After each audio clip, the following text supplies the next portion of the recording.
First, we'll open the glove box. On the left side, there is that damper that needs to be pulled out just like that.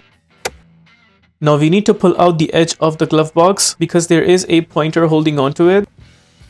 Similar needs to be done on the right side. We pull out both the pointers and then slide the glove box downwards. Glove box is taken down. Right there is the cover for the cabin air filter. There is a tab that we need to press and then pull this cover out. Once the tab is pulled, then we slide out the cover completely. There's that cabin air filter. We will just slide it out.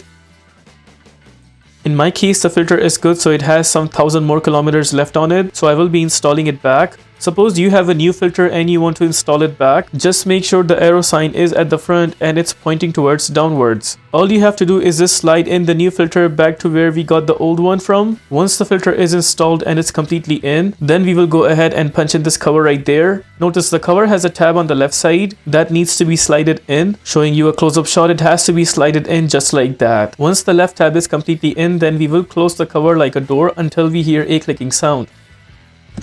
Just like that, the cover is installed. Now we get to the glove box and then slide it upwards until both the pointers are completely in. Then on the other side, we grab the damper and then place it in that bracket right there.